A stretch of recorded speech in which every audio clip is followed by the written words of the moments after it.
Muchas gracias, buenas noches con todos. ¿Cómo estamos? ¿Estamos animados? ¿Sí? Y muy bien. Entonces hoy, por la gracia del Señor, vamos a iniciar esta escuela de formación permanente y hoy nos toca, ¿no?, vida del cristiano. ¿Okay? En pocas palabras, ¿no?, la acción del cristiano es la teología moral, ¿no? ¿Qué entendemos por teología moral? ¿No? Allí yo he puesto un título muy interesante. ¿Para qué? Para que podamos entender que la vida cristiana no es simplemente hasta dónde podemos pecar, hasta dónde no podemos pecar. No estamos aquí simplemente para saber y preguntar. Que normalmente en nuestra experiencia, cuando hemos iniciado el camino de la fe, siempre hemos acudido al sacerdote. ¿Quién me ha preguntado alguna vez, Padre, esto es pecado? ¿No? Entonces siempre, porque es parte de la fe. Por eso es importante estos espacios de formación. Por eso el tema de la vida cristiana, la moral cristiana, la hemos de enfocar contemplando la vida de Jesús. Porque Jesús es nuestro modelo a seguir, ¿no? San Pedro en la Sagrada Escritura nos dice que Jesús, ¿no?, y pasó por este mundo haciendo el bien, ¿no? Y también en otro lado nos dejó un ejemplo para que nosotros sigamos sus huellas. Bien, entonces tenemos lo que es la teología moral. Voy a traer aquí la computadora mejor para poder mover. Al final recibirán este material también, no se preocupen. Sí, no se emocionen, no se desesperen. Listo. Hay algunas preguntitas así como lluvia de ideas. ¿Qué entendemos de moral? ¿Qué es la moral? Bien. Actos que hacemos, ¿qué más?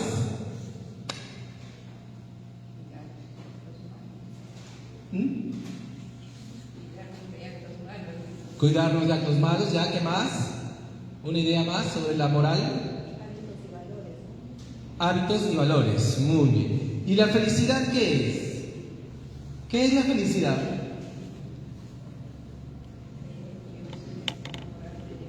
¿Qué es la felicidad? Ok, un estado de ánimo. ¿Qué más? No importa si se equivocan, es para saber qué tenemos en la cabeza, ¿no? ¿Queremos ser felices? Se nota. Allá también queremos ser felices al otro lado del Facebook, ¿no? ¿Por qué queremos ser felices? ¿No? Ya lo veremos, ¿no? Ya lo veremos. Y finalmente, ¿qué novedad nos trae Cristo en la moral? Porque la reflexión sobre el comportamiento humano, sobre la conducta, no es que se haya inventado recién con Cristo, ¿no? Lo tenemos siglos anteriores, ¿no? Miremos, por ejemplo, el Código de Hammurabi, ¿no?, que tiene años, siglos de antigüedad, ¿no? Ya en el siglo VII, VI antes de Cristo también hay códigos morales. Y así llegamos al siglo III, también en el Imperio Romano ya hay un sistema, ¿no? Pero ¿cuál es la novedad de Cristo? Ya lo veremos también en estas sesiones. Muy bien, pero antes de entender un poquito lo que es la teología moral, vamos a preguntarnos desde el principio, teología moral. Dos palabritas, teología. ¿Qué es teología? Estudio de Dios, ¿no? Dos palabras, theos y logos. Theos es Dios y logos, palabra, asunto, que normalmente lo traducimos como tratado, ¿no? O lo que ustedes han dicho, estudio, ¿no? Tratado de estudio. La teología es el estudio de Dios. ¿Y qué es la moral? Moral viene de dos vocablos griegos, mos, moris. ¿Qué significan? Costumbre, la costumbre. Mos moris es costumbre. Pero también En griego, ¿no? Acá lo tenemos. En griego tenemos dos términos, dos vocablos, etos y hitos, que ambos casos también hacen cuenta de la costumbre, el hábito, ¿no? El hitos, con eta, nos habla también de morada, habitación. ¿Por qué? Porque ¿dónde aprendemos las buenas costumbres? En casa, en el hogar, ¿no? Esto también va a ser muy interesante. Muy bien, entonces ya tenemos las dos palabras de nuestro estudio de hoy: teología, tratado de Dios, y moral, costumbre, hábito, ¿no? Costumbre, hábito.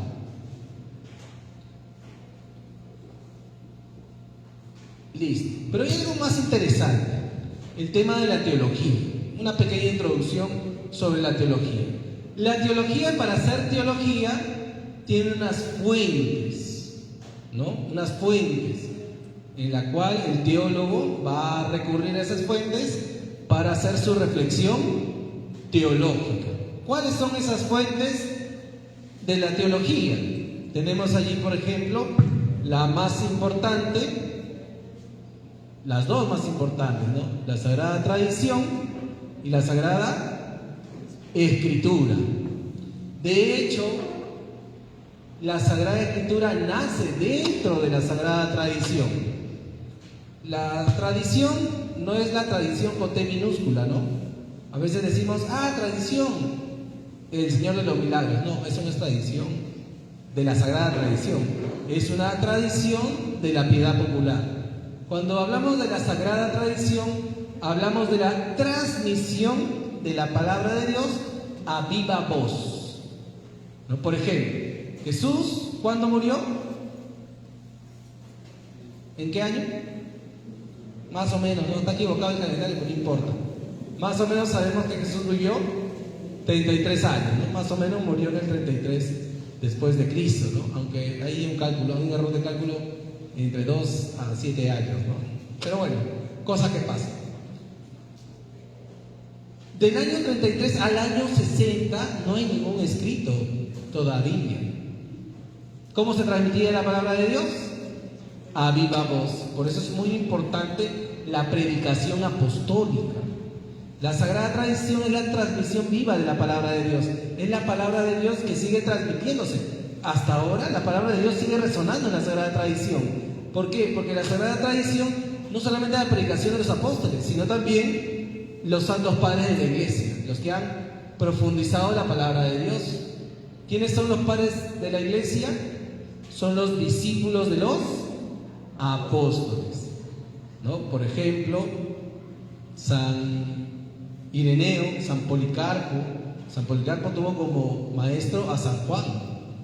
O sea, son padres que están ahí pegaditos con los testigos oculares de Cristo.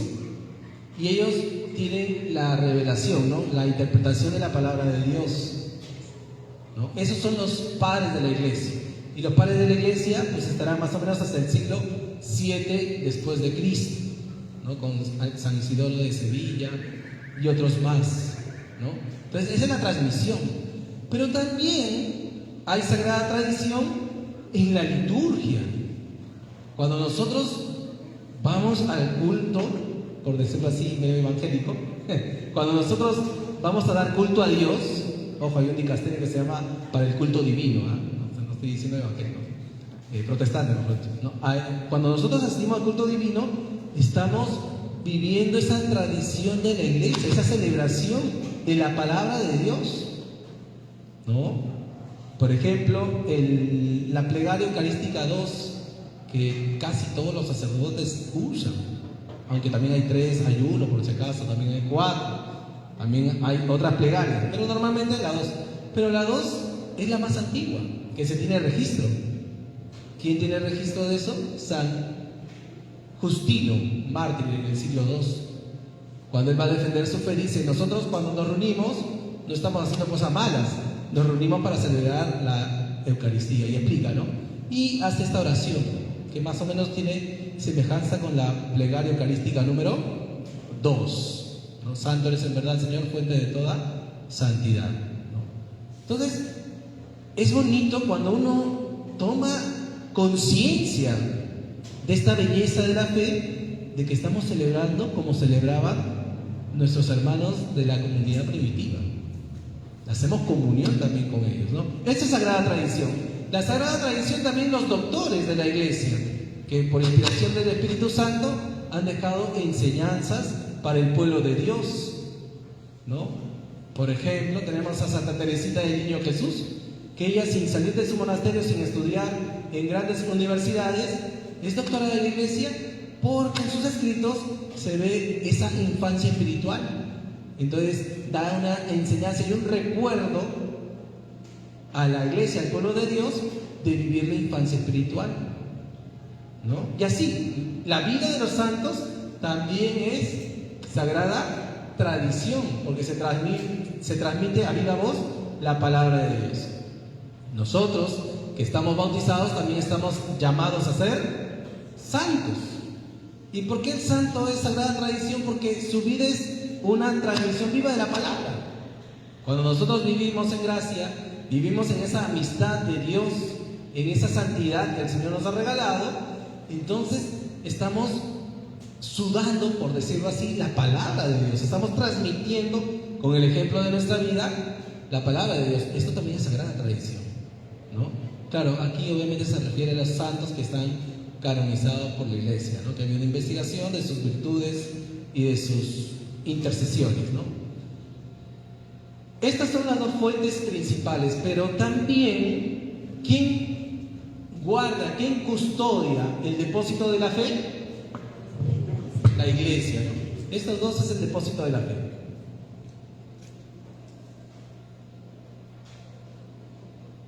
¿Quién custodia la sagrada tradición y la sagrada escritura? La iglesia. Lo custodia, lo guarda como un tesoro y lo enseña. Esa enseñanza se llama magisterio, ¿no? De ahí viene magister, maestro, ¿no? El magister es el que enseña, ¿no? La iglesia enseña la palabra de Dios. Y por eso nosotros que somos iglesia tenemos que formarnos para también transmitir con fidelidad la palabra de Dios. La iglesia no inventa sus enseñanzas.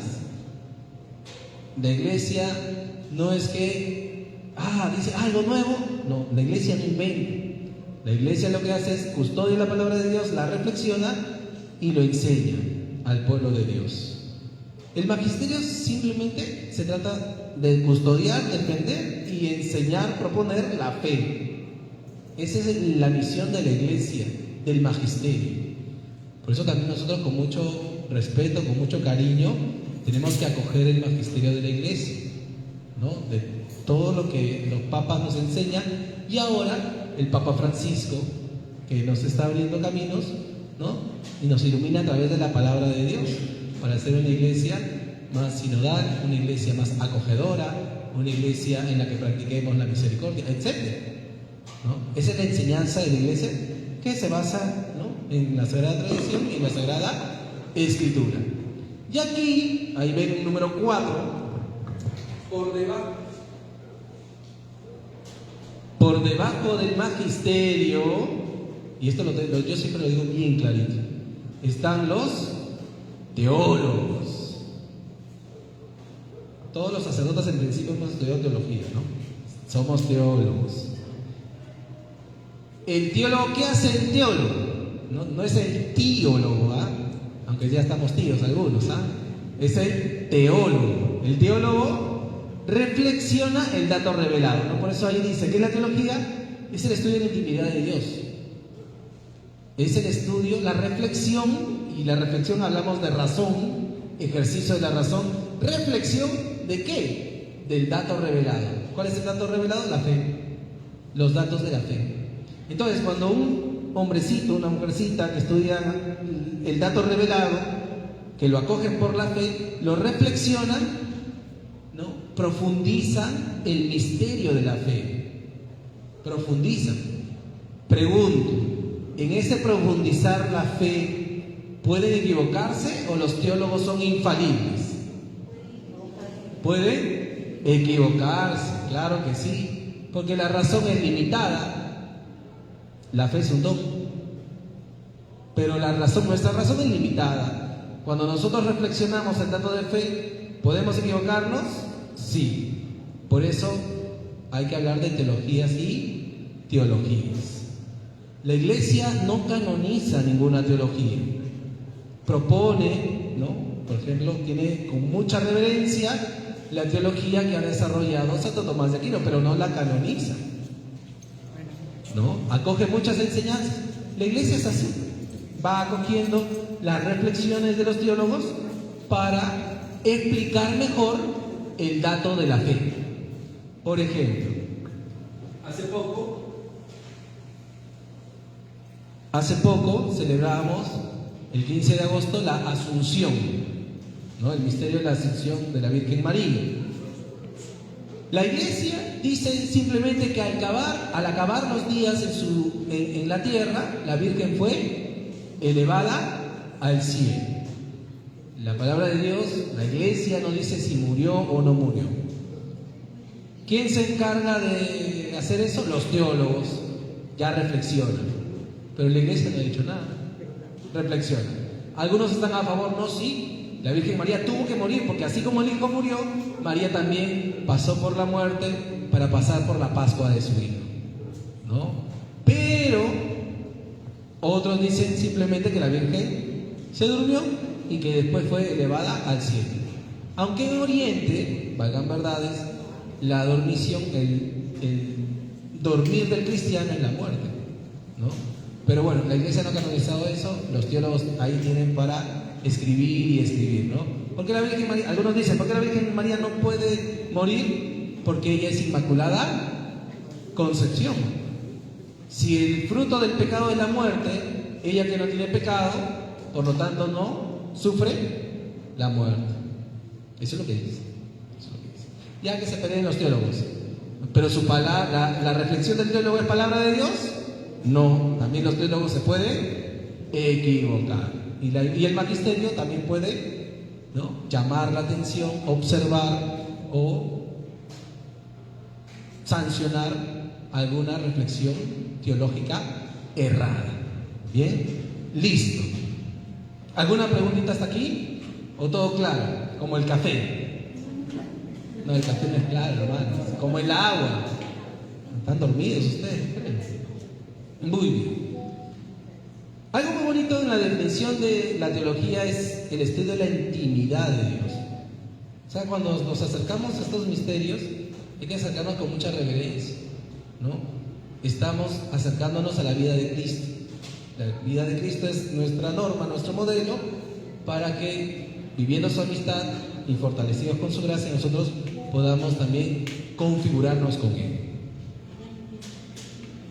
Bien. La moral, para terminar, estudia la cualidad, ¿no?, bondad o malicia de un acto humano, ¿no?, de las acciones. Por ejemplo, la calidad, ¿no? La calidad o cualidad. ¿Tú cómo sabes que tú te sirves tu desayuno y cómo sabes si está rico o está feo? Porque lo pruebas, ¿verdad? Ah, le falta azúcar, ah, le falta esto, ¿no? Igualito. Cuando la moral reflexiona, analiza las acciones, ¿qué trata de analizar? Su bondad o su malicia, ¿no? En ese sentido hay actos buenos y también hay actos malos. Eso no podemos negar. Bien, ahora juntando teología y juntando moral, podemos decir que la teología es la reflexión teológica de la vida de Cristo. ¿Qué hacemos cuando estamos aquí? Reflexionamos la vida de Cristo, tratamos de contemplar la vida de Cristo, ¿no?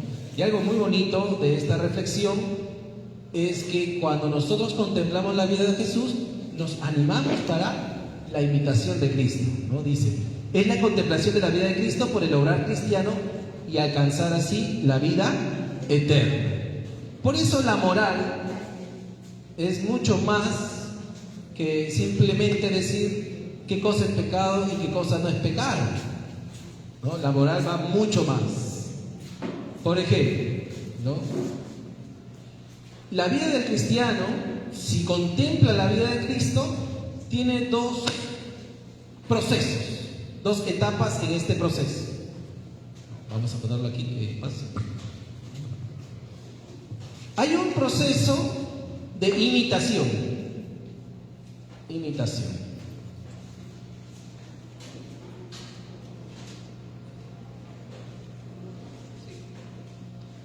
Imitación. Por ejemplo, ¿no? En Filipenses 2:5. A ver, lo hemos leído hace... No lo hemos leído. ¿Qué dice Filipenses 2:5? ¿Qué dice? Hay palabra de Dios que tenemos que memorizar, sí o sí, ¿no? Por ejemplo, lo que sí todos sabemos es Juan 3:16. Tampoco. Malan cancho. ¿No sabemos la palabra de Dios? Pero si te digo que me cuentes el capítulo de la novela turca, te la sabes de memoria. ¿Qué dice Filipenses 2:5? Está buscando aquel hermano en su Biblia. Dice San Pablo, anima a los filipenses, ¿no? Filipenses 2:5. Tengan entre ustedes los mismos sentimientos de Cristo Jesús. Y luego continuará, ¿no? El cual, siendo de condición divina, no hizo alarde de su categoría de Dios, sino al contrario, se rebajó, se anoradó y pasó como uno de tantos. Y así, actuando como un hombre cualquiera, se sometió a muerte y muerte de cruz. Es decir, que el Hijo de Dios, siendo todopoderoso, se humilló a sí mismo. Entonces, si San Pablo me dice, tengan entre ustedes los mismos sentimientos de Cristo Jesús, eso significa que el cristiano, en un primer momento de su seguimiento, de su discipulado, tiene que aprender a imitar a Jesús. Todos nosotros tenemos que imitar a Jesús, y alguna vez en nuestra vida lo hemos hecho. Por ejemplo, ¿no? Viene una persona y habla mal de mí y me insulta. ¿Yo qué hago? ¿También le meto la madre? ¿O qué? ¿Rajo de él? No. Por más que me den las ganas de darle un cachetadón o de rajar a esa persona, San Pablo, ¿qué me decía? Tenga los mismos sentimientos de Cristo Jesús. Ya. Entonces, si yo quiero imitar a Jesús, tengo que contemplar su vida. ¿Qué haría Jesús en mi lugar? Y reflexiono, ¿cuándo Jesús fue insultado? ¿Cuándo Jesús fue calumniado? En su juicio, ¿verdad? Entonces yo me pongo a pensar, ¿y qué hizo Jesús? ¿Se achoró con todos? ¿Los mandó al infierno? ¿Le mandó un rayo? No, ¿qué hizo? No, tuvo paciencia. Oró por sus enemigos, ¿no? En la cruz, que lo insultaban. Padre, perdónalos, porque ellos no saben lo que hacen. No solamente les perdona, sino también los justifica. No saben lo que hacen, son ignorantes en Dios. No le tengas en cuenta ese pecado, ¿no? Entonces, si yo paso una situación difícil o no sé cómo obrar, cómo actuar en esta situación, me ayuda mucho el ir a la vida de Cristo, contemplar la vida de Cristo y decir, mi maestro actuó así, entonces yo le imito. Entonces soporto con paciencia las tribulaciones, las calumnias, no devuelvo mal por mal ni insulto por insulto, sino más bien respondo o venzo el mal a fuerza de bien. Esa es la imitación, y todos tenemos que pasar por eso, todos pasamos por eso. Hasta el último momento de nuestra vida tenemos que imitar a nuestro Maestro Jesús. Siguiendo esa exhortación de San Pablo, tengan entre ustedes los mismos sentimientos de Cristo Jesús. ¿Y cuál es el sentimiento que está ensalzando San Pablo? La humildad. ¿El cual, siendo de condición divina, no tomó nuestra humanidad? Se anonadó, se hizo nada. Muy bien. Eso es lo primero. Entonces, hoy día todos tenemos que salir con ganas de imitar a Jesús. Sin embargo, el imitar a Jesús es hacer una copia, ¿no? Es muy externo, pero es necesario pasar por eso, ¿no? Porque yo digo, a ver, Jesús actúa así, Jesús actúa así, yo voy a imitar. Pero Jesús no quiere solamente que le imitemos. Por eso San Pablo, en Gálatas 2:20, ¿qué dice Gálatas 2:20? Van al cancho, Padre, tampoco. No importa, porque estamos aquí para aprender. ¿Qué dice San Pablo en Gálatas 2:20? San Pablo dice, vivo yo, vivimos nosotros, ¿no? Vivo yo, pero no soy yo. Es Cristo quien vive en mí. Pablo ya tiene una experiencia y tiene un camino en su discipulado. Y por eso dice, vivo yo, pero no soy yo, es Cristo quien vive en mí. San Pablo ya no habla de imitación, sino que está hablándonos de configuración. Configuración.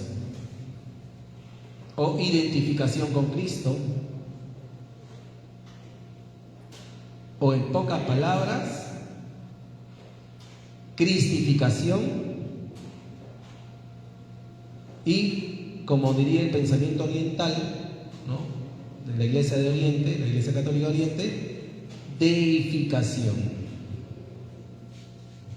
Esto es fuerte, hermanos, ¿no? Dios quiere hacernos Dios, ¿no? Así como nuestros primeros padres quisieron ser como Dios, pero siguiendo su voluntad, siguiendo su capricho, Dios nos hace suyos, en principio pues somos hijos suyos, ¿no? En la configuración. En pocas palabras, la teología moral, la vida cristiana, es un proceso de cristificación. ¿Qué implica la configuración? Que yo sigo viviendo, pero si yo me configuro con Cristo, es Cristo quien actúa a través de mí. Por ejemplo, siempre se nos dice, ¿no?, sobre todo en la parroquia, las visitadoras, las legionarias, ¿no?, se nos inculca. Ahora que van a visitar enfermos, ¿cuál es el consejo que nos dan? ¿A quién tenemos que mirar? A Cristo en el enfermo. Excelente. Y eso está muy bien, ¿ah? Y hacemos un esfuerzo. Vamos a mirar a Cristo. Uy, pero este está cochino, huele feo. Y encima hay unos viejitos enfermitos que son viejos verdes, ¿no? Ay, encima está importante.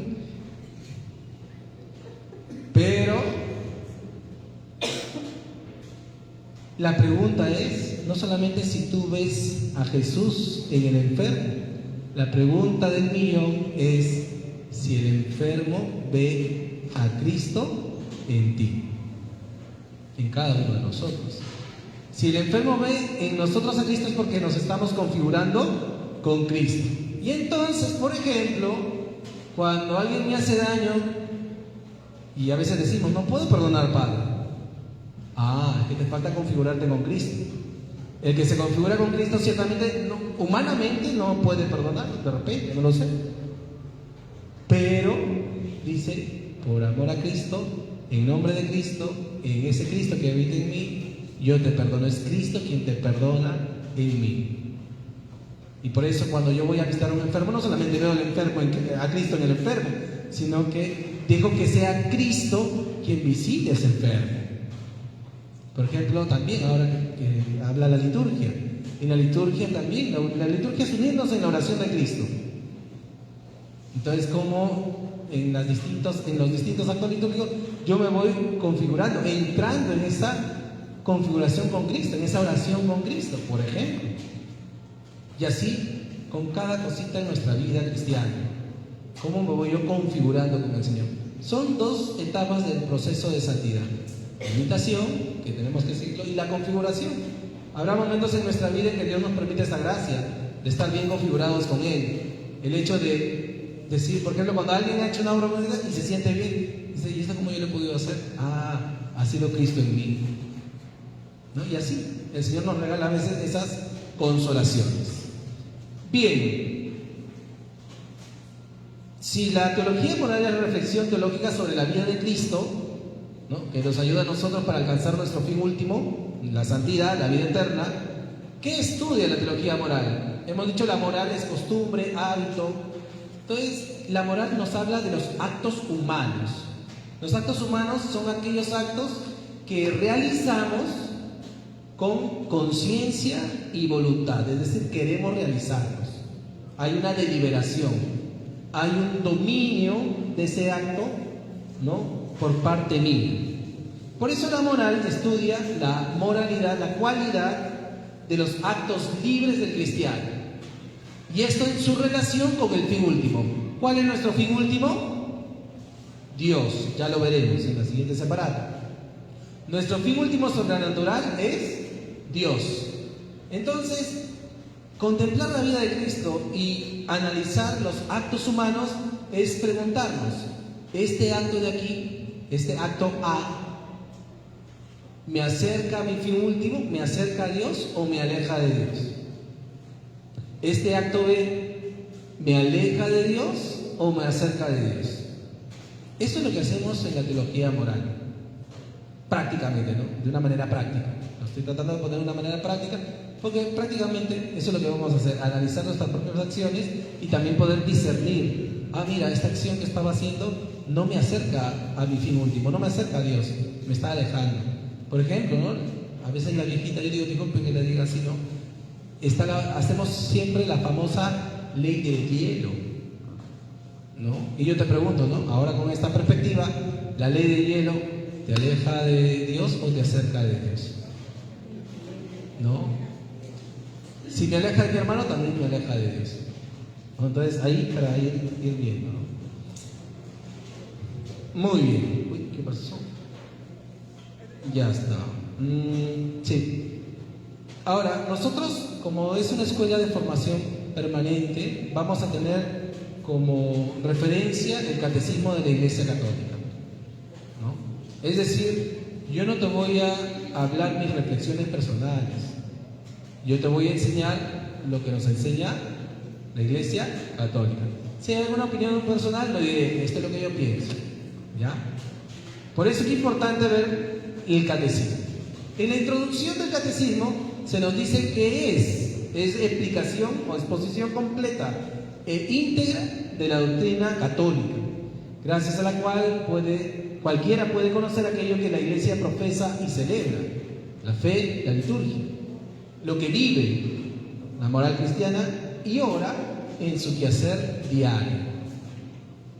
Entonces ya el Papa Juan Pablo II, quien hace la introducción al catecismo, nos da estas 4 perspectivas del catecismo, las 4 partes del catecismo, ¿no?, que podemos verlo como una cruz, ¿no? Por ejemplo, Monseñor Carlos hacía siempre su esquema de la cruz, ¿no? Bien, ¿cuáles son las partes del catecismo? La primera es la profesión de fe, el credo, ¿no? La profesión de fe, el credo. ¿Para qué aprendemos el credo? Para proclamar nuestra fe en Dios Padre, que nos ama, que es misericordioso, profesar nuestra fe en Jesús, su Hijo, nuestro Salvador, y profesar también la fe, nuestra confianza en el Espíritu Santo. Esa es la primera parte, la profesión de fe. Cuando yo profeso mi fe, celebro la fe, ¿no? Si yo, por ejemplo, sé que tu cumpleaños es hoy día, ¿qué hago? Te celebro, pues, ¿sí o no? Si hoy, por ejemplo, tu hijo llega a la casa, o el domingo, creo que el próximo domingo hay simulacro, ¿no?, en San Marcos, y de ahí se sacarán los exámenes. Si mi hijo llega y dice, he entrado en la universidad, conozco, por lo tanto, como conozco, celebro. Igualito en nuestra fe. Mientras más conozcamos nuestra fe, más ganas nos va a dar de celebrarla, celebrar nuestra fe. ¿Dónde celebramos la fe? En la liturgia y los sacramentos. Y así veo que los sacramentos no solamente son requisitos que tengo que tener, para asumir, por ejemplo, ¿no?, una responsabilidad, no ser padrino, etc. No se ven como requisitos, sino como una fe celebrada en esa alianza con Jesús, ¿no? La celebración me lleva a la vida práctica. El celebrar los sacramentos, por ejemplo, la Santa Misa, ¿no?, que lo celebramos todos los domingos. El Padre, el sacerdote, bueno, es Dios quien nos habla a través de la palabra, el sacerdote me explica, y nosotros tenemos que salir con ganas de vivir la palabra que se nos ha proclamado. Entonces, la palabra que yo celebro me impulsa a vivir, y la Eucaristía con la cual me alimento también me da esa fortaleza para vivir la palabra de Jesús, el Evangelio, ¿no? Si, por ejemplo, un domingo la palabra me dice, vayan al mundo entero y proclamen el Evangelio, entonces yo tengo que tener una consecuencia práctica, un compromiso cristiano, ¿no? Qué importante. Yo a veces veo que en esto fallamos muchos católicos.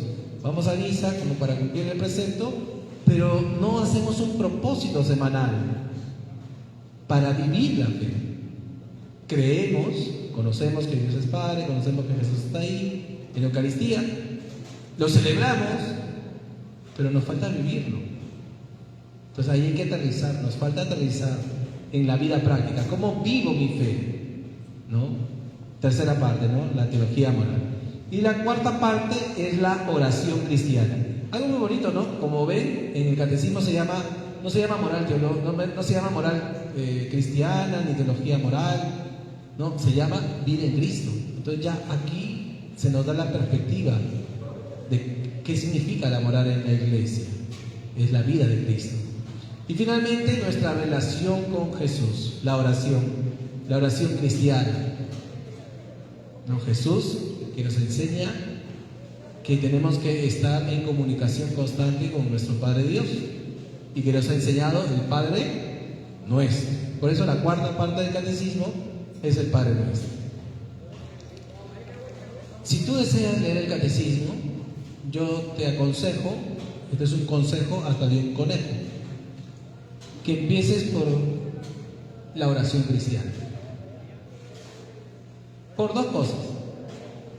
Porque la oración es como el agua para el pez, es como el aire que necesitamos para existir. Y segundo, porque es cortito, es la parte más cortita del catecismo.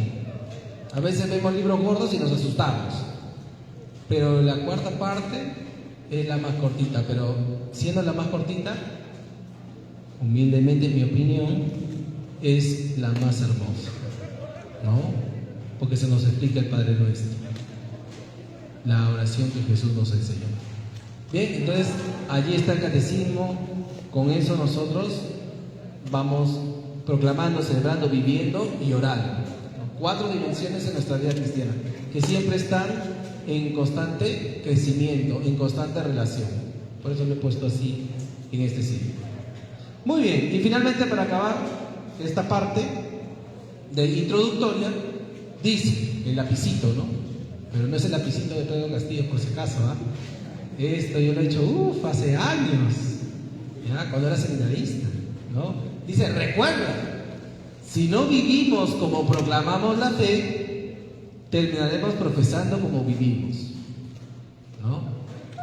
Si yo no vivo mi fe, entonces voy a pensar en otra cosa que no sea la fe. Voy a vivir contra la fe, ¿no?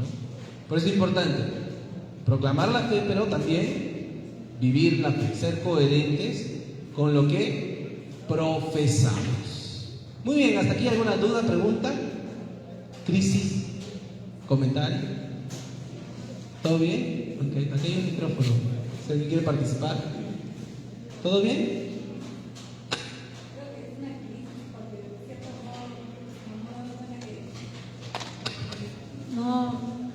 No se vive realmente como Cristo, ¿no? A pesar de que a veces estamos cerca, pero nos es difícil, como dice, proclamar con nuestra vida quién es Cristo. Podemos conocer, no seremos los grandes doctores de la medicina, pero sabemos que debemos creer en Él, que debemos hablar con Él, y muchas veces nos gana el impulso humano, ¿no? Y son cosas que uno tiene que ir cambiando de a poco, y no solo con uno, ¿no? Yo lo pongo en mi propio caso.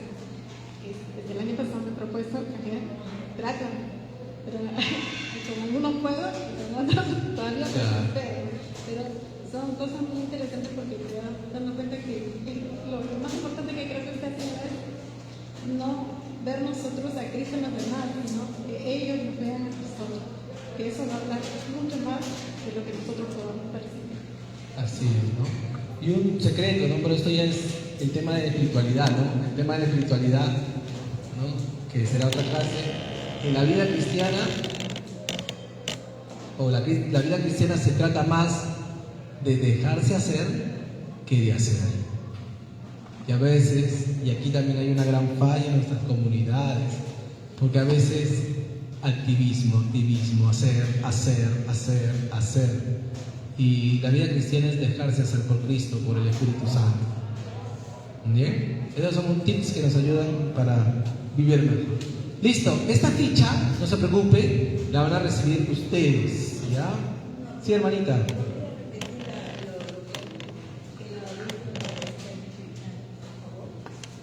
¿Qué expliqué? Ya, el tip. Ya. La vida cristiana es más dejarse hacer que hacer. Es decir, que es dejarse hacer por Dios más que hacer nosotros mismos, ¿no? El Papa Francisco, aprovecho el escándalo, el Papa Francisco, así aprovecho de sacar los libros y el catecismo también, que no había pedido. Acá está el catecismo. Y el Papa Francisco nos regaló ya hace algunos años esta exhortación, Gaudete et Exsultate, sobre el llamado a la santidad. Y en este documento nos habla de dos peligros de la vida cristiana: el gnosticismo, el pensar que nos vamos a salvar por saber muchas cosas, o el pelagianismo, es decir, el voluntarismo. Yo voy a cambiar, ¡ay, me aguanto! No, esos son dos peligros, así no se debe vivir. Por eso es más la acción de la gracia en nosotros. ¿Cuánto dejamos nosotros para que Cristo trabaje en nosotros? Por eso cuando Jesús en la Biblia, en el Evangelio, nos dice: el que quiera seguirme, niéguese a sí mismo, tome su cruz y me sigue. Entonces, ese niéguese a sí mismo es negarnos a nosotros. ¿Y qué es la negación? Quitar de nosotros aquellas cosas que nos impiden unirnos mejor a Jesús. Por ejemplo, yo tengo las personas que saben un poco del campo, ¿no? Cuando uno tiene una tierra, hay que trabajar. Y cuando ya sembró, a veces sale la mala hierba, ¿sí o no? ¿Y qué hace el campesino? Saca la mala hierba, es decir, saca todo lo que estorba para que esa semillita germine y dé mucho fruto. El campesino no dice: semilla, tienes que hacer esto y lo otro. La semilla no está así: hoy voy a hacer un esfuerzo por... No. La semilla se deja trabajar por el campesino. El campesino libera la maleza, las cosas malas que impiden, las piedras, a todo aquello que impida que esa semilla germine. Y la semilla germinará sola porque dentro de un dinamismo interno. Igual nosotros, si nosotros nos dejamos hacer por Cristo, el dinamismo interno de la gracia que Él nos ha regalado el día de nuestro bautismo germinará. Entonces, más que hacer, dejémonos hacer por Cristo. Muy bien. Culmino, esta ficha la van a recibir, va a estar colgada, no sé cómo, pero van a recibirlo todos. Y hay unos ejercicios, ¿no? Esto es ya para cada uno, ¿no? Como para reforzar retroalimentación, ¿no? Dice: visto lo visto, ¿qué piensan de esta frase, no? Este es un profesor de moral, como yo. No, pues, puedo ser yo. ¿Qué nos dice este hombrecito? Dice: me gano la vida dando lecciones de moral en público, como yo. Pero en privado soy un corrupto. no me gusta llevarme el trabajo a casa, ¿no? ¿Qué piensas tú de eso? ¿No? Ya ustedes resuelven, hay una incoherencia, pero ya cada uno con sus propias palabras. Hay una autoevaluación, porque la idea de la moral también es la práctica, ¿no? La praxis cristiana, ¿no? Me intereso por conocer y estudiar más mi fe, lo demostramos ahora que estamos formándonos, frecuento los sacramentos con alegría, no simplemente como requisitos que tengo que cumplir, trato de vivir acorde con el Evangelio, ¿no? Porque tratamos, ¿no? Oro a Dios para que Él viva más en mí, ¿no? Para configurarme con su Hijo, y yo lo borré. Cuestiono las enseñanzas morales de la Iglesia, porque a veces cuestionamos, ¿no? ¡Ay! ¿Por qué esto? ¿Y por qué lo otro? Bueno, así en sentido común. Y para aprender, ¿no? En esta ficha se nos invita a colocar las obras de misericordia corporales, que son 7. No se las digo. Si quieren escucharla, en la homilía las digo a veces. Muy bien. ¿Hasta aquí alguna duda, pregunta? Creo que es la parte introductoria y no creo que hay más misterio. Ahora sí, vamos con la ficha 1. Y aquí hasta donde nos permita avanzar la hora también, ¿no?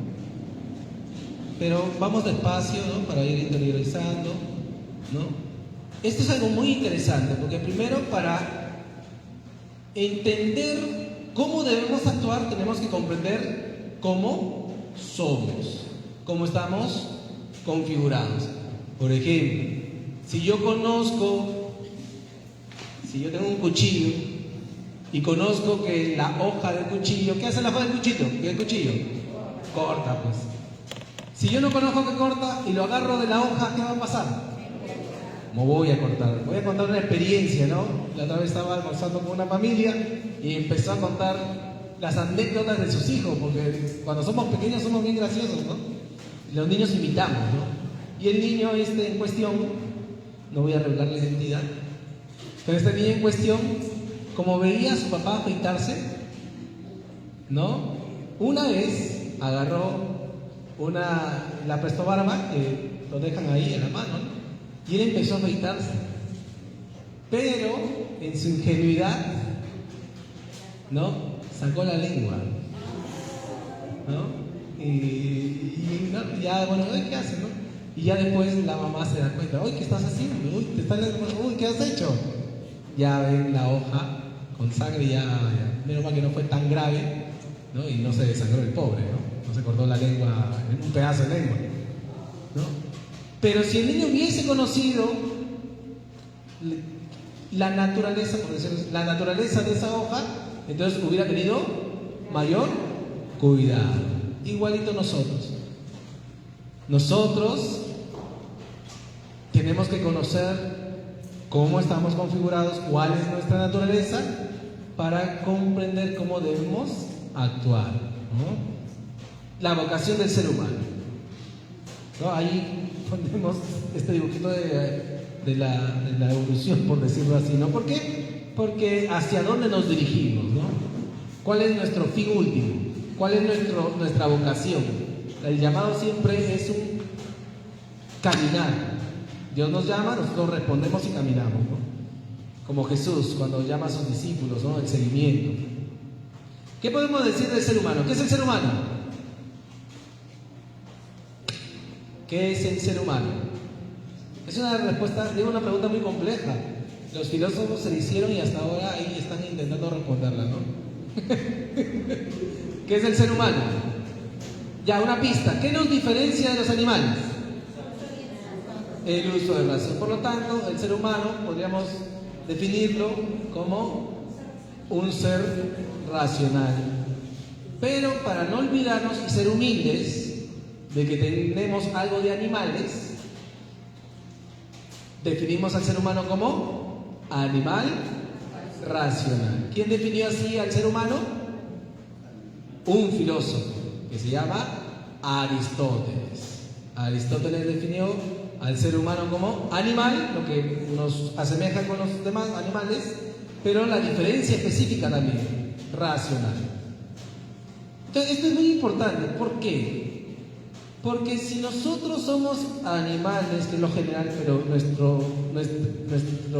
lo específico de nosotros es la razón, eso quiere decir que nuestro fin último está en relación con la razón y que nuestra vida tiene que ser vivida de acuerdo a la razón. Eso en un lenguaje universal. Imagínate, cuánto más el que cree, el que tiene fe, porque su razón va a estar iluminada por la fe y sabe que su fin último es Dios. ¿Bien? Por eso, ¿quién es Dios para mí? ¿Quién es Dios para mí? ¿Ah? Mi fin último, ya se puso filosófica la hermana, con una hora de clase. ¿Quién es Dios para mí? El Todopoderoso, mi Creador, mi Padre, ¿no? Mi Salvador. Muy bien. ¿Y qué es la libertad? Porque acá también juega, ¿no? Sabemos que Dios es nuestro Padre, nuestro Salvador, el sumo bien, el fin último, como dijo la hermana. Inteligente, la hermana. Chancona, así, en el colegio, ¿ah? Dios es nuestro fin último y tengo que elegirlo. Entonces, yo, como ser humano, y todo ser humano, tiene esta capacidad de elegir. ¿Cómo se llama esa capacidad de elegir? La libertad. Aunque vamos a hacer un matiz cuando lleguemos, ya el próximo mes, supongo, en el tema de la libertad, ¿no? Dios es mi fin último, mi sumo bien, pero a veces no lo elijo. ¿Y por qué a veces no lo elijo? No, porque tengo libertad. Aunque más exacto sería porque tengo libre albedrío, la capacidad de elegir entre el bien y el mal. Bien, entonces esto un poquito para tenerlo presente a nuestro tema, antes de entrar, ¿no? Muy bien. Aquí vamos a usar nuevamente nuestra pizarrita para comprender qué es el ser humano. Entonces acá vamos, yo no sé dibujar, disculpen, pero ya voy a poner esto porque hay que poner piso, porque si no dicen que te falta algo, ¿no? Ya hay trucos en psicología, ¿no? Yo por eso nunca jalé en psicología. En los exámenes he pasado así con los trucos. Hoy un brazo más grande, no sé por qué. Ya está. Entonces, el ser humano, si lo vemos nosotros, ¿qué podemos decir? ¿De qué está constituido el ser humano? ¿No? De cuerpo y alma, ¿no? Lo vemos, nuestro cuerpo lo vemos, ¿no? ¿Y por qué decimos que tenemos alma? Porque me enseñaron, padre. ¿Qué pasa cuando el alma se va del cuerpo? ¿Qué vemos? Un cadáver, ¿no? Cuando vamos a un rasponcito de un hermano, una hermana, lo que vemos dentro del ataúd no es a la hermana. Vemos el cadáver de la hermana, los restos. Es el cadáver, es el cuerpo sin alma, ¿no? Por eso sabemos que cuando nosotros estamos animados es porque tenemos alma, ¿no? Por eso decimos que el ser humano es una unidad constituida por cuerpo y alma. Y esto es algo muy interesante que tenemos que reconocer. En el alma, bueno, acá vendría hasta el mundo afectivo, ¿no? Entre el cuerpo y el alma, ¿no? Hay un mundo afectivo, y dice San Juan de la Cruz, pero eso ya es espiritualidad, ¿no? Que el espíritu es el corazón del alma, ¿no? Por eso, ¿no? Aristóteles también distinguía 3 tipos de alma, porque el alma es vida. Y yo te pregunto, ¿el perro tiene vida? Por lo tanto, ¿tiene alma? Ya está dudando. A ver, si el alma es principio vital, si el alma es vida, y el perro tiene vida, por lo tanto tiene alma. ¿La plantita tiene vida? Por lo tanto tiene alma. Pero estamos diciendo que el alma es igual a la vida. Aristóteles distinguía 3 tipos de alma. El alma vegetativa, que tiene funciones de crecimiento, nutrición, reproducción, lo más elemental de la vida. El alma sensitiva, que ya habla de los sentidos. Es un alma superior al alma vegetativa. ¿no? Hay 3 niveles de alma, ¿no? La más bajita, el alma vegetativa, aquí abajo, vegetativa. Luego tenemos la sensitiva, que goza de la capacidad de los sentidos, los 5 sentidos externos, los 4 sentidos internos, por si acaso tenemos 4 sentidos internos, ¿ah? La memoria es un sentido interno, la imaginación es un sentido interno, el sentido común es un sentido interno. No, porque su alma es mortal. ¿Hay un paraíso para las plantas? No, porque su alma es mortal. Muere el perrito, se deshace su cuerpo y se deshace su alma. Hace poco, hace un mes, justo hoy es un mes, se murió mi perrito. No, mi gatito, perdón. Mi gatito. ¿No? El otro gatito hoy día, no sé, está medio raro, está haciendo su luto, creo. ¿Existe mi gato? Ya no, ya. Se desapareció, su cadáver ya estará polvito, no sé. Y su alma también se desaparece con la muerte. No hay un cielo de animales todavía, ¿no? Eso será la nueva creación, ¿no? ¿Quién será? No sé. ¿Resucitarán estos animales? No lo sé. Preguntémosle, ya esperemos ese día, ya no se lo pierdan. Ya no nos perdamos el día de la policía.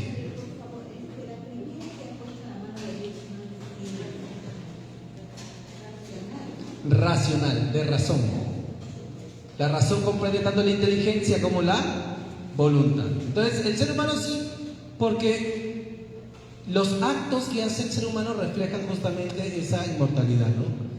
Yo sé que esta parte es un poquito pesada, teóricamente, pero es importante comprendernos para así saber cómo debemos actuar, ¿no?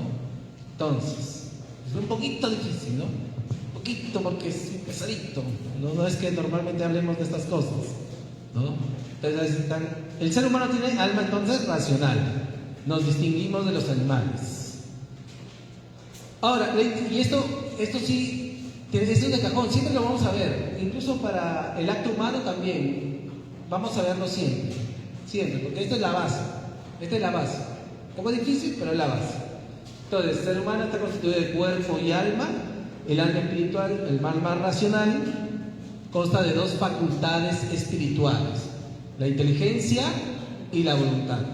¿Cuál es el ejercicio, el acto de la inteligencia? ¿Qué busca la inteligencia?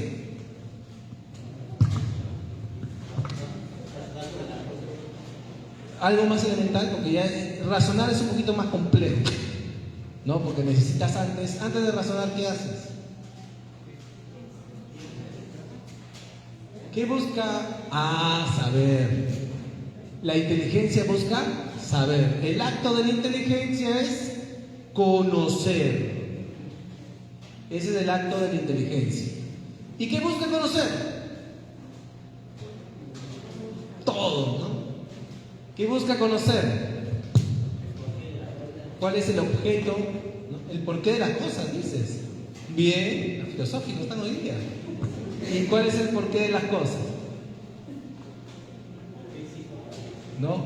Buscas una respuesta, pero una respuesta cualquiera, una respuesta falsa o una respuesta verdadera. Por lo tanto, la inteligencia busca conocer la verdad. La verdad. Padre, ¿cómo saben que es cierto lo que usted nos está diciendo? Muy fácil. Levanten la mano a aquellas personas que les gusta que le mientan. A los adolescentes de ahora, tal vez sí, la tóxica. Me gusta que me mienta, padre. Sigo con ella, no importa. ¿No? En principio, a nadie nos gusta que nos...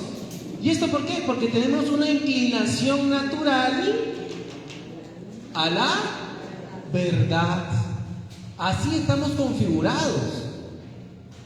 Ahora en este siglo más bien estamos en crisis, porque hay personas que niegan su propia verdad, ¿no? Por ejemplo, el tema de la ideología de género, que eso es otro tema, ¿no?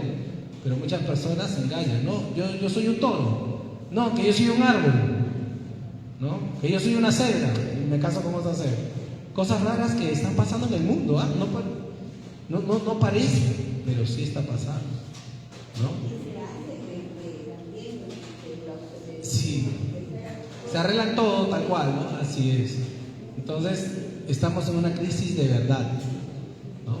Muy bien, pero cerramos paréntesis porque ese es otro tema. Ahora, la voluntad.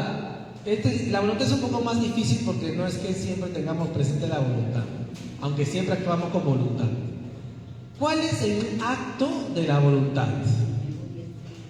Se vayan así, ¿no? Nadie ama lo que no conoce. ¿Tú conoces el pollo a la brasa?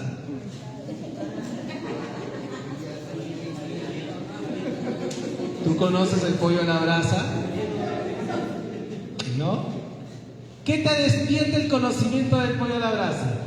¡Ay, padre, ya me provocó! Como conozco la verdad del pollo a la brasa, entonces como tengo hambre porque es hora de cena, o ya pasó la hora de cena, entonces mi voluntad desea, me ha abierto el apetito, quiero un pollo a la brasa, ¿no? Entonces veo el pollo a la brasa como un bien para mí. ¿Por qué? Porque va a saciar mi hambre. ¿Ve? Así actuamos. Por eso es importante conocer, ¿no? Y en esta clase, mientras más conocemos a Cristo, más le vamos a amar. Y mientras más le amamos, también va a crecer en nosotros el deseo de conocer. Así es con su papa frita, su mayonesita, su ketchup, su chimichurri, todo lo que usted quiere, hermano. Entonces, ya vamos conociendo cómo somos nosotros, así estamos actuando. Pero yo les pongo otro ejemplo, que no todos se van a provocar. Por ejemplo, si yo te digo, terminando la clase, imaginemos que estemos en verano, con 36 grados, aunque acá no llegamos a esas alturas, ¿no? Y hace un calor de 1000 diablos, ¿no? Y yo te digo, al final de la clase, imagínate que estamos en mediodía, ¿no? Sudando la gota gorda. Al final de la clase les voy a invitar un helado de pistacho.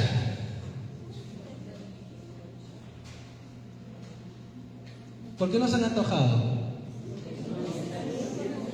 No conozco. ¿Y qué es lo primero que has dicho? ¿Qué es? ¿Qué es lo primero que has dicho? ¿Qué es? Tu inteligencia quiere conocer. ¿Qué es? Por eso no lo amaste. Por eso no te provocaste. Porque no lo conociste. No conoces el pistacho. El pistacho es una semilla, es un fruto seco, ¿no? Que es como el maní, ¿no? Un poquito más gordito, que tú lo mueles y el helado es verde. Y es buenazo, ¿ah? Es buenazo. Buenazo, ya saben, en verano que me pueden invitar, un helado de pistacho. Muy bien. Ahora, para terminar, por el pecado, así nos creó Dios. Y por eso cuando la verdad y el bien están, o cuando la inteligencia y la voluntad están bien ordenadas, la conjunción de verdad y bondad nos da la belleza, la armonía. La belleza es armonía, es proporción. Por eso la vida de los santos es bonita. No sé, claro. Esto es importante justamente porque tiene que ver con la vocación, pues. Por eso digo, esto es un poquito pesado, pero es importante para entender nuestro fin último, la felicidad y la santidad en el caso del cristiano. Las valores son medios que nos ayudan a vivir, a alcanzar ese fin último, ¿no? Las virtudes también, ¿no? Pero, claro, viviendo las virtudes, los valores, viviendo la palabra, nuestra vida se vuelve una vida bella, porque la verdad y la bondad están en armonía. Pero ¿qué pasa si no está en armonía? ¿Cuándo no está en armonía? Lamentablemente, cuando entró el pecado en el mundo, vino el pecado original también. Y el pecado original hirió nuestra naturaleza humana.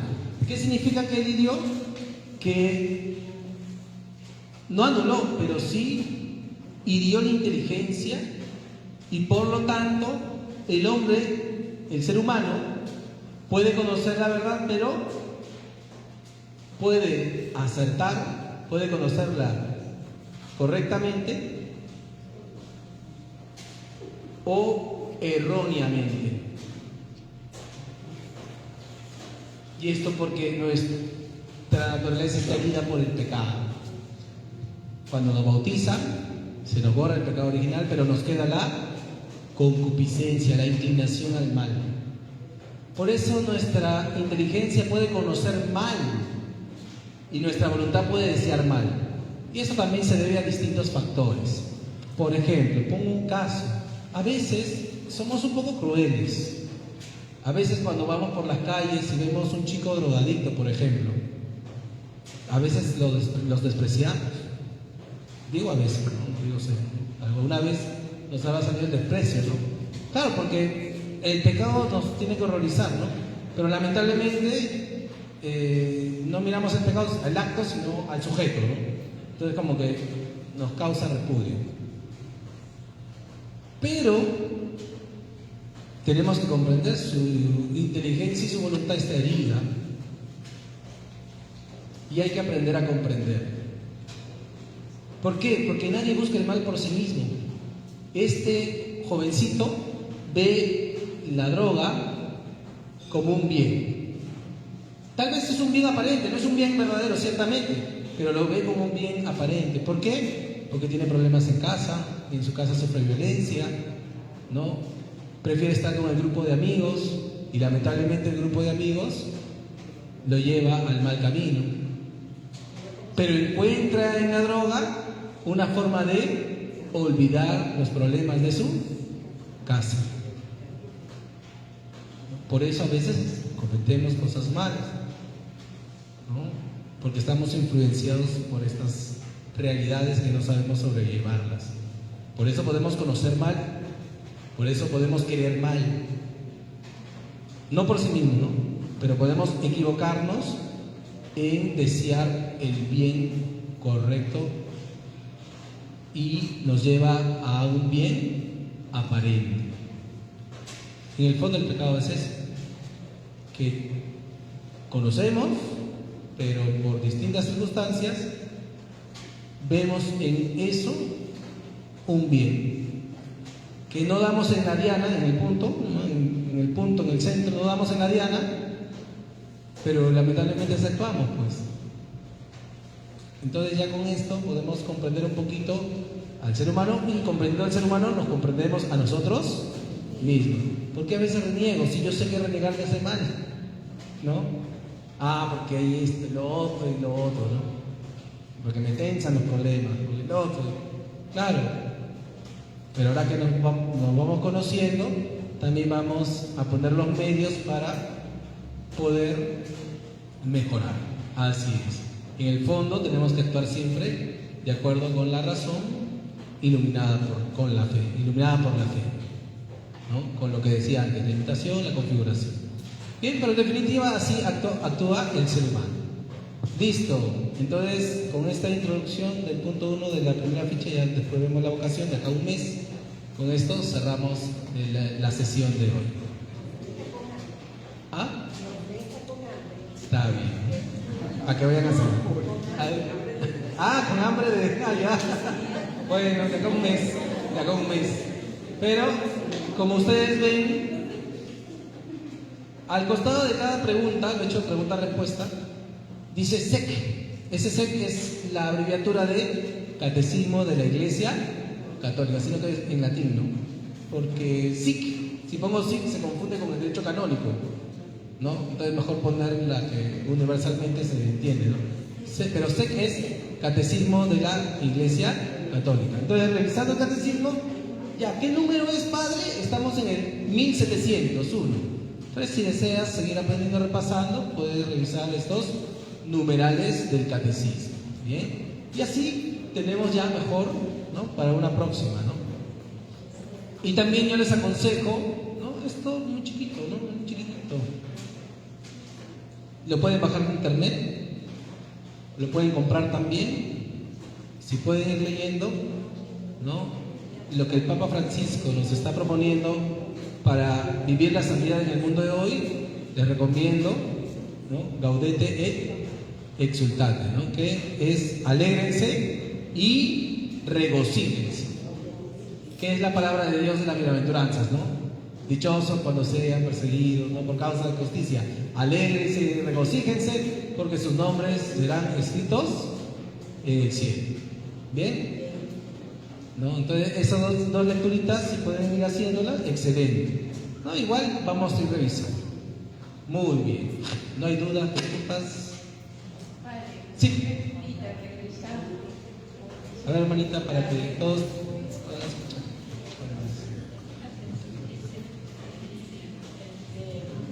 Regresando a lo anterior, quisiera preguntarle, ¿qué diferencia hay entre espíritu y alma? Ya, en realidad no hay ninguna diferencia, ¿no? En el sentido de que, digamos así, ¿no?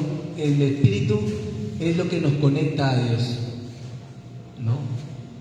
Eso a través de su Espíritu Santo. Pero para no hacer confusión, ¿no? Alma espiritual o alma racional es lo mismo. Sin embargo, en Tesalonicenses San Pablo también nos enseña esta visión tripartita, ¿no?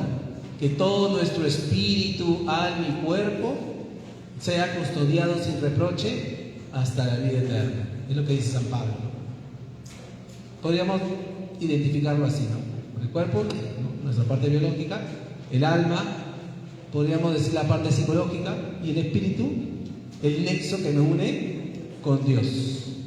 Cuando hago oración, estoy haciendo, ¿no? Practico mi espíritu, mi conexión con Dios. Y a través de ese espíritu, Dios me da su gracia, sus dones, sus carismas. Bien. ¿Alguna preguntita más? Perdón. El espíritu es el corazón del alma. ¿Quién lo dice? San Juan de la Cruz. En Silencio de Amor, ¿no? Silencio de Amor es una obra poética de San Juan de la Cruz y él habla en el corazón del alma, ¿no? Claro, ese corazón del alma me permite la conexión con Dios. ¿Sí? ¿Mi hermano Fredo, creo? ¿No?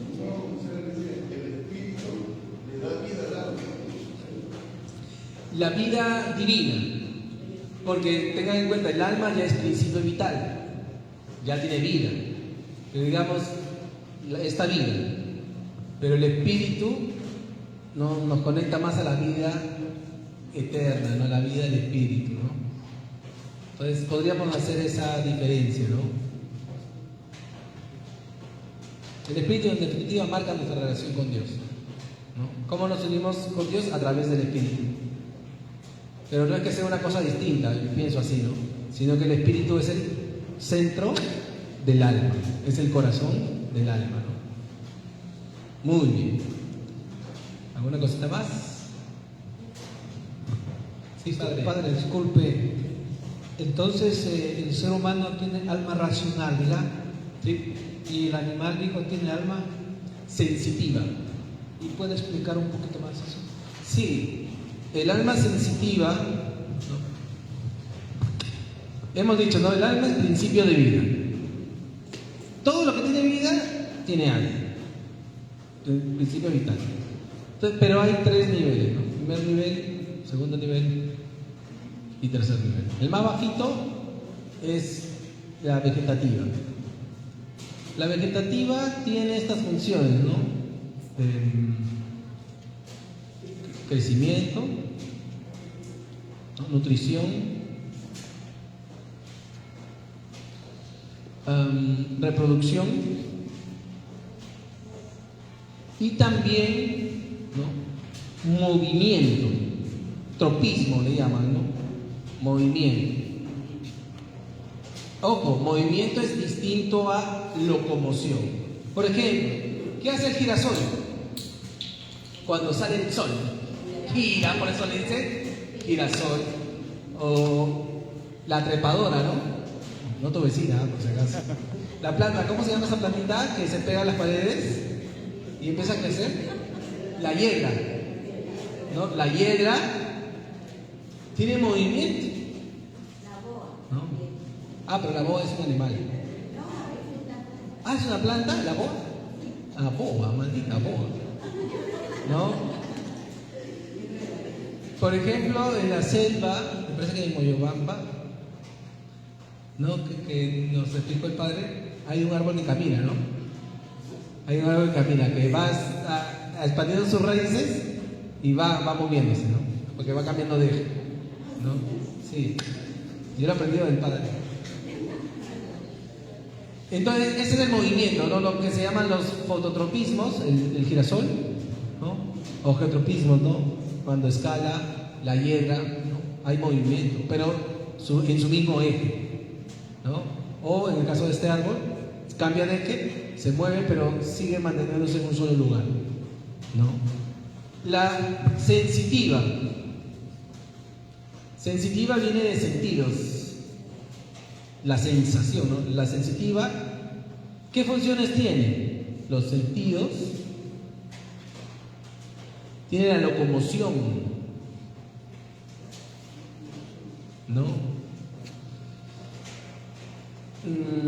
Y el plano, podríamos decir, emocional. En los animales es obviamente muy animal, es muy primitivo, por decirlo así, ¿no? Muy desde la esfera animal. Y aquí hay una distinción, ¿no?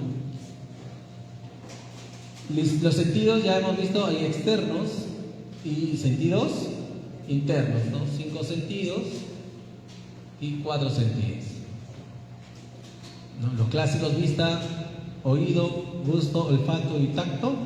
Y los 4 sentidos internos: sentido común, memoria, imaginación, y en los animales se llama estimativa.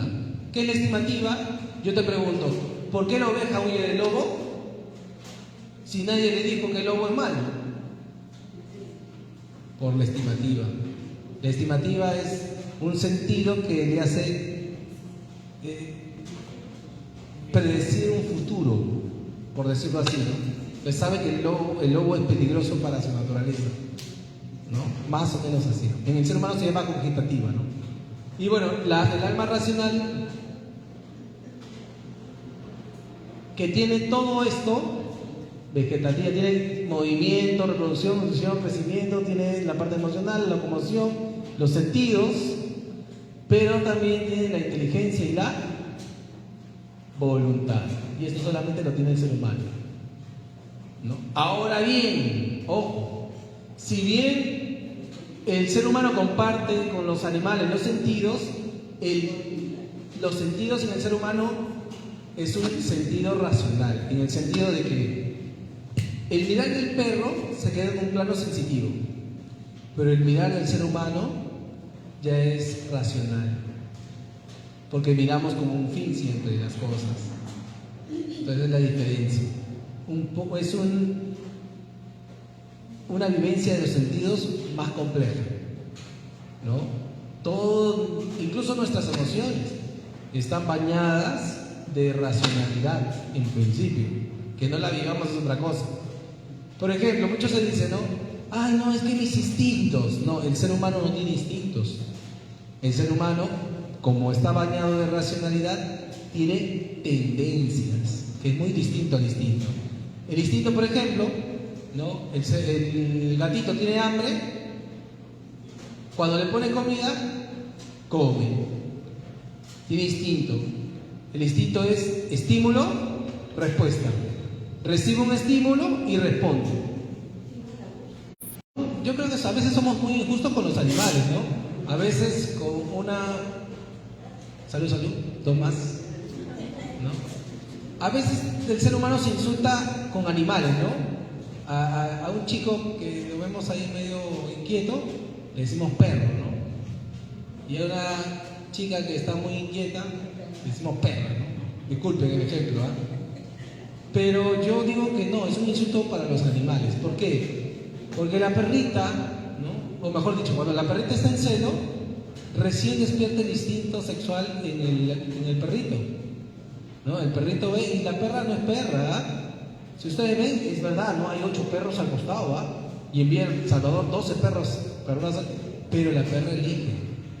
a uno.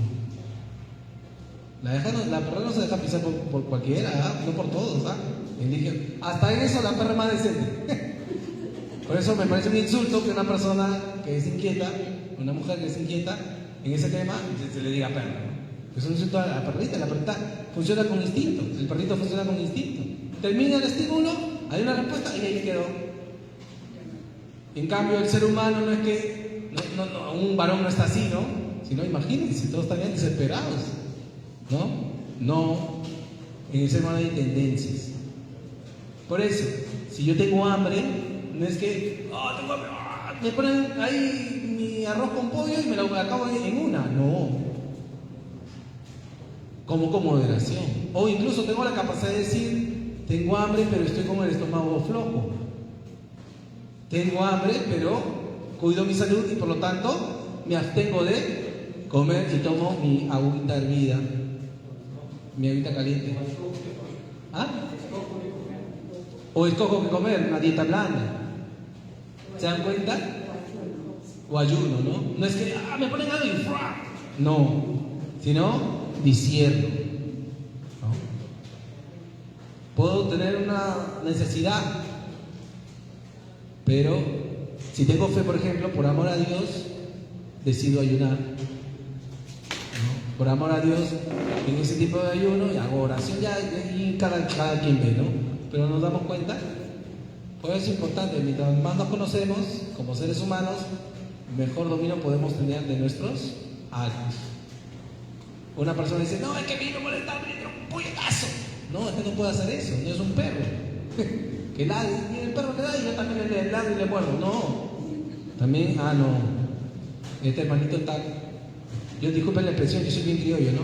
Este hermanito se levantó con el calzoncillo al revés, no le respondo porque peor es. ¿Sí o no? Claro, razón no me dejo llevar por mi tendencia vindicativa, ¿no? De deseo de venganza.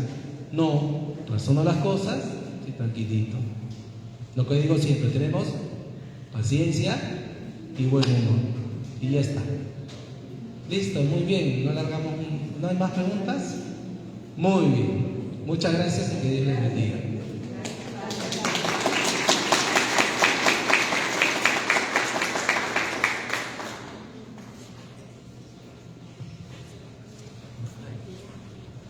Bien, agradecemos a Padre Gabriel, creo que ha despertado las ganas de volver el próximo mes, ¿no? Nos ha dejado Bien, muchas gracias. Bien interesante, así hemos empezado nuestra escuela de forma bella, brillante. Nos volvemos a encontrar el próximo mes, el cuarto viernes del mes de septiembre. El primer viernes de septiembre será en la parroquia San Juan Bautista y está el curso de Biblia, introducción a la Sagrada Escritura. Los que desean, un poco lejitos de acá, pero algunos viven más cerca y pueden también participar. Muy bien, muchas gracias. Terminamos con una oración a la Virgen.